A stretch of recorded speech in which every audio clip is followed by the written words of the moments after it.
Hey everyone, Rascal here. And Mama, welcome to Paws On Animation. Today we're covering what we hope is the last movie for the classic Ben 10 series, titled Ben 10 Destroy All Aliens. Now this movie serves as the true series finale to Ben 10 as he returns. He doesn't run. He probably does run.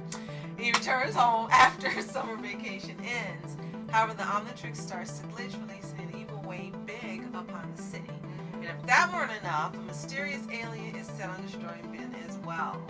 And you got to explain why you said this hopefully is the last movie. Yeah. So it doesn't sound like we are putting Ben 10 down. Right.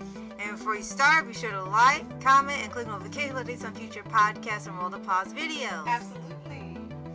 So, okay, you said to explain. Yes. Okay, they have made, this would be, I think, the fourth version of the finale of the series. The first one they had really wasn't canon. It was more like a what if story because of a little comic book thing, and it was if they knew about his aliens after he came home, and clearly it wasn't canon because it's forgotten about an alien force. Then they tried with a live action movie called Race Against Time, where Ben was sent back home, everything was normal, was back to being bullied and everything, which was a similar thing, and then we thought that was probably the canon one, and they tried to make it live action to do something different. Then that wasn't it, and then Omniverse tried to have a different ending to the story, and they kind of just have it where they don't really go home or separate. They kind of are almost on summer vacation all the time, and they're constantly going to places you never saw in the original. Then you have this one, which they made long after Ben 10 was over, the original, and Alien Force and Omniverse, and all of a sudden it was, hey, there's a new movie set in the original, and it's the ending too, and it's like, are you sure this is the right ending this time? Yes, but this one was a surprise, I think you said, to lots of fans of the series. Yeah. And the animation style was different too, being 3D. Yes. And it took a little getting used to, like the first 5 minutes of watching it, but after that, I was okay. Yep. And it kind of came out of nowhere because before everything was posted online, and you would know long before it was ever on TV. But at some point, you watch TV, and then there was an ad for Destroy All Aliens, and it was a big summer movie event for Cartoon Network, and it was like, oh, there's another movie. It just out of nowhere it came, and then it kind of went. I think because people weren't really expecting any more Ben 10 movies or any Ben 10 content for a while, even before the reboot. So it was kind of a shock to see this come out, but it did work well for fans of the original series. Awesome. And I would think it probably would have been welcome, since it's been a long time since I've seen anything Ben 10. So I know I enjoyed it, even though I just recently got to watch the entire series for the first Ben 10 classic. Right. And I really enjoyed it. I had seen other episodes in syndication, and we got to see some on Netflix. Yeah. Right? Yeah. But Netflix didn't have all the episodes. Right. And then we were, a long time ago, once there was a store, Blockbuster, renting them. But they didn't have all the episodes at the time either. And as anyone knows, they've got them split into 5 episodes each when you purchase them on Amazon or any other place. Yeah. So the point is, I finally got to see the entire series, and now I understand why you and all the others that grew up watching this series love it so much. Yeah. It's fantastic. Alien Force is still my favorite. I have to say Ben 10 Classic is now my second. Yes. And I really, really enjoyed it. And I actually enjoyed this movie. I remember we actually saw it some time ago. Yeah. And I know you haven't heard is that if you haven't seen it, it's a spoiler, is that they were being drawn into the watch different things. Yeah. And that's the only reason I'm like, okay, I've seen this, but I don't remember all of it. So it's kind of like watching the movie all over again. Right. And one of the best things, of course, is all the original voice actors return. Yes. Always a blessing.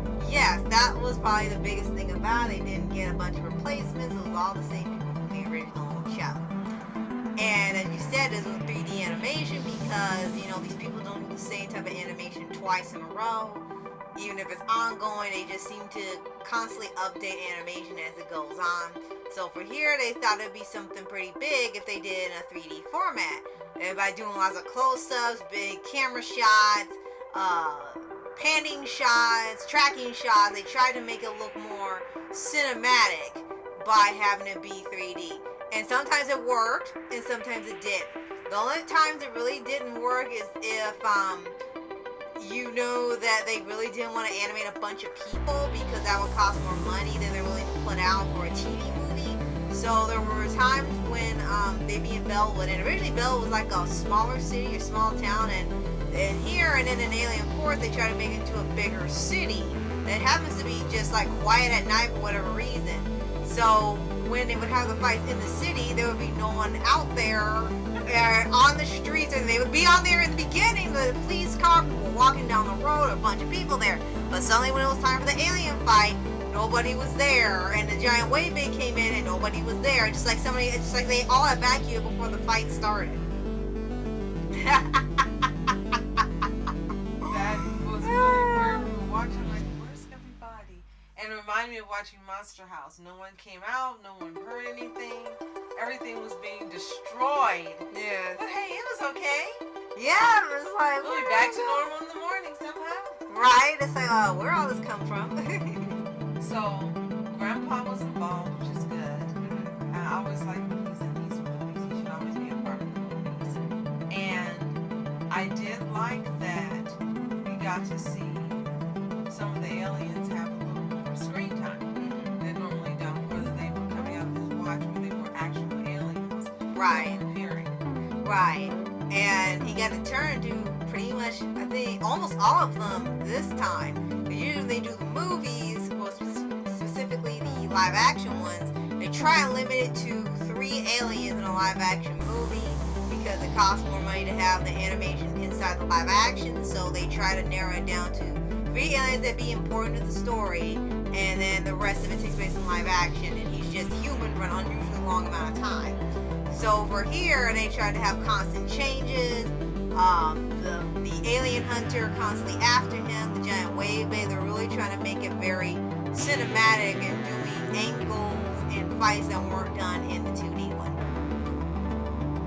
And I guess one thing about it, I think kind of threw some people off is that, you know, we had Secret of the Omnitrix, that was the Ben 10 movie. Then you had in here, and they kind of brought a lot of elements from Secret of the Omnitrix in here. I mean, it wasn't one for one, but for a lot of people in comparison, it was a fine movie, but it wasn't like anything to the level of the first one. So I think that's why it didn't have as much staying power. It was just it came and it left. Not because it wasn't good, because they actually did have a good mystery and it was well done. It's just it didn't have that same impact for a lot of people as Secret of the Omnitrix was, especially since Secret of the Omnitrix was part of the story and it was before the end. This one kind of felt like they okay, let's get some more Ben 10 money, and that was it. But it didn't feel cheap, it just didn't have that same impact. But you also told me that this came out before Ben 10 Alien Force aired, so maybe they were just trying to get people excited about seeing the new series. Yeah, maybe. Because, yeah, it had been a while, and it was like, oh, there's another show. So, yeah, maybe it was like a precursor to, hey, this other series.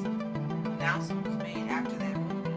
And it's like, oh, boy, I got excited about the movie. Now I get excited about Alien Force. Right. And I personally think that's probably what the tactic was. Yeah. I don't know if it came off that way or how it was taken, but it probably was a marketing move that Cartoon Network decided to make. Also, probably to sell action figures. Right, because they really tried that again with the reboot, and the reboot had, 4 movies? They had one that they claimed was a TV movie, but it was really a really long extended episode because there was too much talking. And then they had 3 TV movies. One was a crossover, one was a multiverse, and one was Future Ben, which they ruined. So it was like, and it didn't, and that one didn't really go over well either. They had some people say, ooh, these were the best movies, but I think they were from ones that probably just saw the reboot for the first time and not the original. So in comparison, this was still a better option to watch. Like if you're doing a Ben 10 marathon, you want to do all the films, doing this would probably be much better than doing the reboot films unless you just want to really laugh at how bad the later ones are. Because you got this, The Secret of the Omnitrix, Alien Swarm, Race Against Time. And the live action ones, they're okay, but you still enjoy them. They weren't like really like, wow, these are incredible. They were just like, okay, these are nice additions to the franchise, and that was it. So I think the same goes for Destroy All Aliens. And the title itself was kind of a misnomer until you got well into almost the end of the movie. Yeah. But you know what it meant by Destroy All Aliens. Yeah. And I do like the twist with asthma. Yes. And I like the twist of things going into the lodge. Yeah. And I did like the twist of seeing where asthma came from. Yeah. Without spoiling it if you haven't seen it, without Yeah. where it came from. And then you mentioned something I thought was interesting. You thought you were seeing one version of his dad. Yes. And then they kind of let you down as to how he looked. Yeah. And to me, it would have actually been clever for two vastly intelligent species, and then you have Azimuth, and then you see how Azimuth is kind of one of the greatest minds in the universe. I thought that kind of would have been clever to do that with what they built up. And then once they revealed Dad, how it really looked, and it was like, oh, that was sort of, yeah, it was kind of a letdown because I kind of liked the idea they had before. It would be something really, really unexpected. Right. So personally, I think the movie did really well. I would say it was either a B plus. Yes. I think what stopped it from being an A for me is the animation. I know back when this was done, 3D was pretty fairly new. Yeah, and they were really trying to push that to be the thing everyone uses. And also, as we mentioned, there's no one that came out anywhere. It's like they didn't want to pay to make, crowd scenes and different things of that nature. And then the third part was, I personally think the movie could have been written a little better and actually made longer. Yeah. If they had done a little more writing in terms of telling story. Right. Because we got the story of this is what's happening because things are disappearing, people are disappearing. Yeah. But I think there could have been like one or two additional sub-arcs going on at the same time. Right. It could have been a full-fledged, really exciting. Yeah, I think they were trying to mix in a bunch of mysteries at one and try to connect them. Kind of like what we see some animes do, where every situation and subplot or storyline would be interconnected, and then as it goes on, you see how it all comes together. And I think that's what they were trying to do. And I think after you see it once, you kind of can understand like quicker where all the hints and things were coming from and how it all connects. And it's not as exciting as the first time when you really didn't know what was going on. And for some, it might feel like they were rushing things or they were trying to throw things at you and surprises, and it may not have worked well with everybody. It might have felt like they were trying too hard to surprise. So like Team Rocket, we gotta get it all done in 30 minutes. Yes. And lastly, movie's not that long either. See, the Omnitrix is only, 71 minutes? This was pretty close at that time too, and people thought they were going to do maybe a 90-minute movie, but turns out they didn't. I guess they thought they could keep it the same length. And the difference was, with the first film, it didn't feel like you were watching 71 minutes. This one, if you don't have commercials, you might start to feel a little bit of that time in the beginning. True. Now, I also like that we own it, and I think anyone who's able to get the movies they did put on DVD, or if they're on YouTube and actually get them, it's a blessing, because you can't get these movies anymore. Right. So, I'm grateful that we're able to watch them again, that we bought what was available, and we're able to download a couple many years ago. Right. When they were still available. Because what you tell me now, not even the live action ones are on YouTube anymore. And Right. that's a disappointment. It would be great if they did like Bleach or Inuyasha and put them on some disc and have like all three live action available as one purchase. Right. And then all of the animated ones together as one purchase. Yeah. But for some reason, Sony, I guess Sony or Warner Brothers. yeah, Sony and Warner Brothers isn't doing that, and that is really a disadvantage for Ben 10 fans, that you can't get access to watch a series that you really love. Right.